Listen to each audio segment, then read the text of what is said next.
Et sa tête et ses cheveux étaient blancs comme de la laine blanche, comme de la neige. Ses yeux étaient comme une flamme de feu. Ses pieds étaient semblables à de l'airain ardent, comme s'il lui était embrasé dans une fournaise, et sa voix était comme la voix de grandes eaux. Apocalypse 1,14. Tout cela nous montre que non seulement la parole du Seigneur dépeint la nature de son jugement, mais que cela est vrai également dans ses moindres détails. Sa tête et ses cheveux étaient blancs comme de la laine blanche, comme de la neige. Le prophète Daniel a vu dans une vision l'ancien des jours. Son vêtement était blanc, comme la neige, et les cheveux de sa tête étaient comme de la laine pure. Daniel 7,9. Cet ancien des jours n'est autre que Dieu lui-même, celui que Jean a vu. C'est la preuve scripturaire que le Seigneur Jésus est Dieu. La tête et les cheveux de notre Seigneur sont blancs, signifiant qu'il transcende le temps et cependant renferme à la fois ce même temps, et qu'il est parfaitement saint. Quand la Bible parle du vieillissement de l'homme, elle dit que ses cheveux deviennent grisonnants. Osée 7,9. Sur ce plan-là, notre Seigneur n'a pas un seul cheveu gris, mais d'autre part, le livre des Proverbes déclare que les cheveux blancs sont une couronne de gloire. Proverbes 16,31. Ainsi donc, les cheveux blancs nous parlent de deux choses, de la gloire et du grand nombre d'années.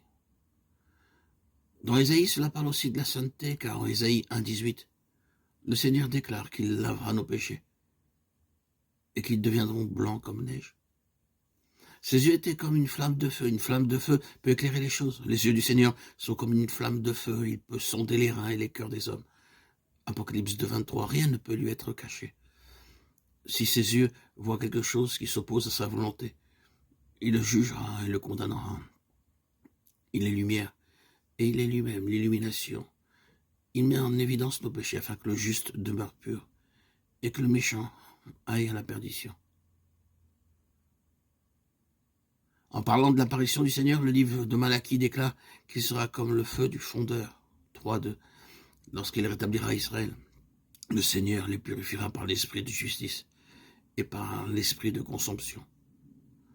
Lorsque nous serons confrontés au jugement du Seigneur, il se servira du feu pour éprouver l'œuvre de chaque homme, car le jour la fera connaître, parce qu'elle se révélera dans le feu, et le feu éprouvera ce qu'est l'œuvre de chacun. 1 Corinthiens 3,13.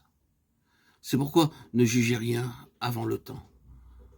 Rien ne peut lui être caché. Rien. Si ses yeux voient quelque chose qui s'oppose à sa volonté, il le jugera et le condamnera. Il est lumière. Et il est lui-même l'illumination. Il met en évidence nos péchés afin que le juste demeure pur et que le méchant aille à la perdition.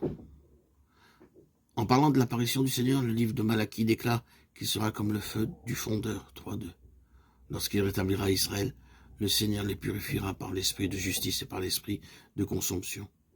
Lorsque nous serons confrontés au jugement du Seigneur, il se servira du feu pour éprouver l'œuvre de chaque homme, car le jour la fera connaître, parce qu'elle se révélera dans le feu, et le feu éprouvera ce qu'est l'œuvre de chacun. 1 Corinthiens 3,13.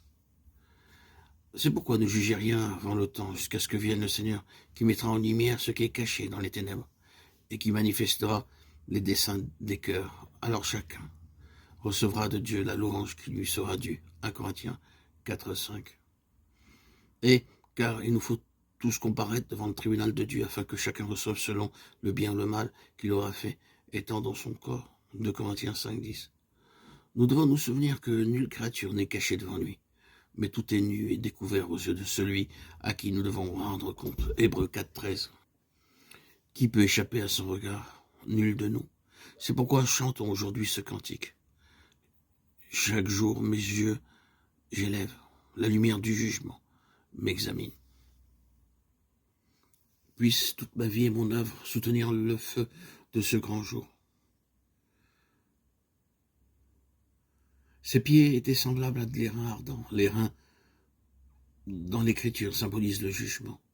La cuve qui était placée entre la tente et l'autel, ainsi que le serpent fixé sur une perche dans le désert, étaient tous deux entièrement faits en airain. Exode 30, 18, Nombre 21, 8, 9. Ses pieds étaient semblables à de l'airain brûlant.